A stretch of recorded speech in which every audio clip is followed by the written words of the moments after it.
Good morning, Pastor Ron Jetter, Immanuel Lutheran Church, Grandview, Washington. Today I want to talk about the precautions that we are taking as we resume in-person worship here in late October.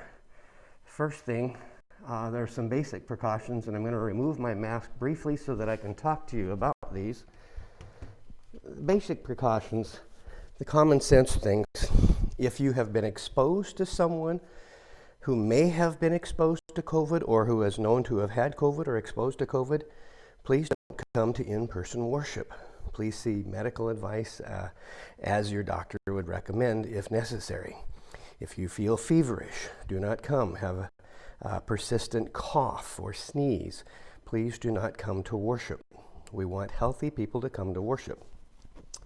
Now I'm going to walk just to the outside of the door. First thing then, you would come to church just prior to the beginning of worship at 9 o'clock. And we try to start on time. So if you're here long enough to park the car, get to the door with mask on, and then get to your seat, we'll start worship pretty much on time then. Let me show you the signs.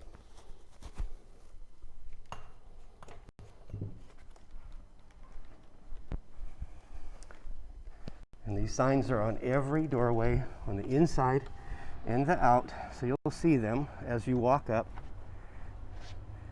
Masks in place, just like in restaurants.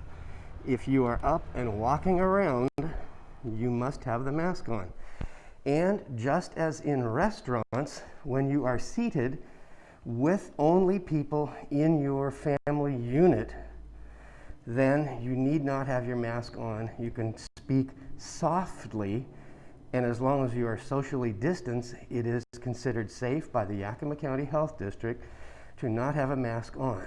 But if you are up and walking around, speaking loudly, closer than 6 feet, then yes, that mask needs to go back on. So when you come for worship, you've now come, it's about 5 minutes to 9. Let's walk up the stairs into the sanctuary. Communion. You will take your disposable communion cup, and then you will use it during service for communion, hand sanitizer throughout the building, and then you'll dispose of the communion cup in the basket. So we do continue to celebrate Holy Communion.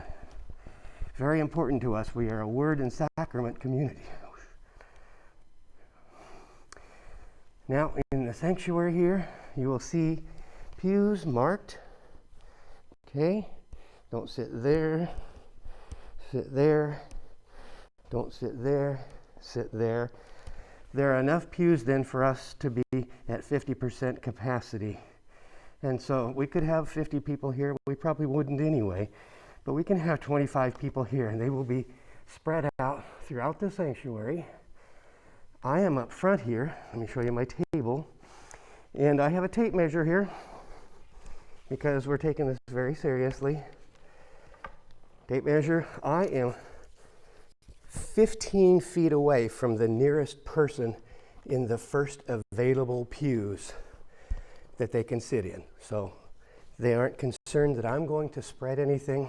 And if I do happen to cough or sneeze, I have my mask at the ready, of course. As we do get more crowded, as people feel the need for me to offer more comfort, then I have the facial shield, which will allow me to continue to speak and to be heard with the microphones and to be seen. It's a little hard to be understood with the mask on. I have had people say, we don't want you to preach with a mask because we can't hear you, can't understand you. And there are some people with hearing difficulties. They rely on not just hearing but lip reading at the same time.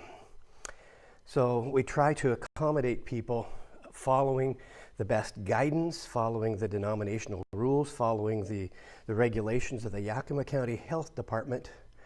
In the back, we have a sanitation station along with more hand sanitizer. We sanitize the pews where anyone has sat afterward and document on the wall the day and the person who did the sanitizing. So that's happening after every time the building will get used. Right now, it'll be once a week.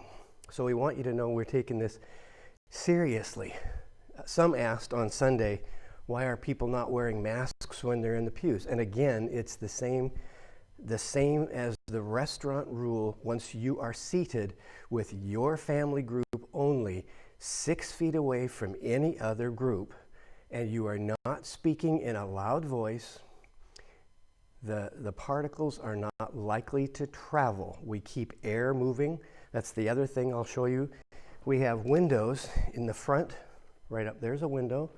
And over here is a window. Those windows are kept open during worship, and it's going to be cold this winter. They'll still be open.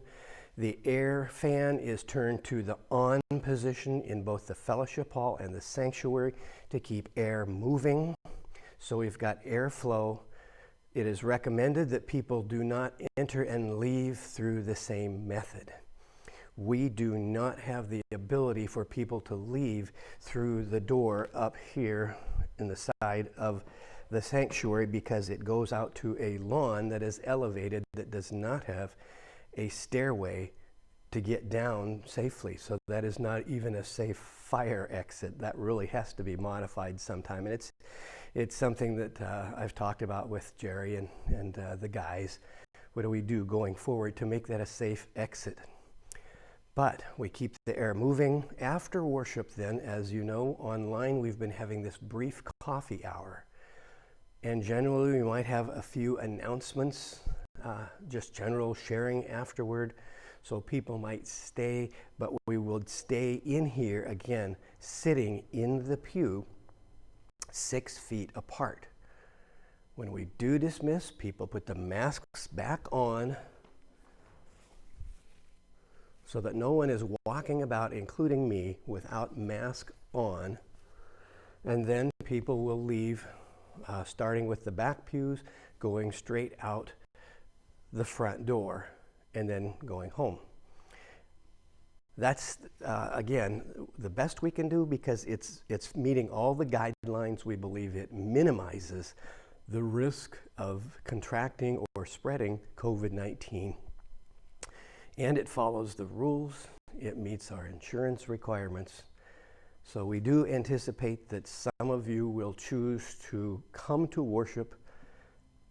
Some of you will choose to continue staying home. And that's the important thing to know, is that just as I'm speaking to you now, if you were on last Sunday's Zoom worship, you saw our hybrid service, how I will be present with you, you'll be present with me, we'll be present together. We're still working on how the people in the church can feel as much a part of the Zoom community.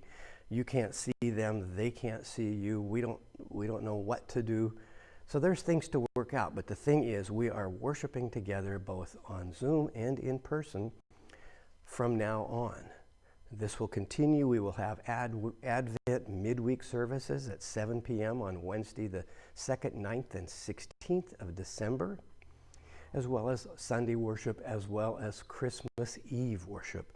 And Christmas Eve, we will want to take that very seriously. And if we're going to be singing songs, especially if we're standing and singing Christmas songs, that service may be 100% masks 100% of the time. Because again, singing is considered high-risk behavior. It allows particles to travel more than that 6 feet. So that's the thing. We're not yet singing. As we resume singing, then we're going to have the masks handy. And again, to get into the worship, please have that mask at the ready. If you have questions, please call me. My phone number, 509-426-7665, or meet Jet and Sue, MEETJETNSUE @gmail.com. That's the email I use for church. Hope to see you in church, either through the computer or in person. God bless.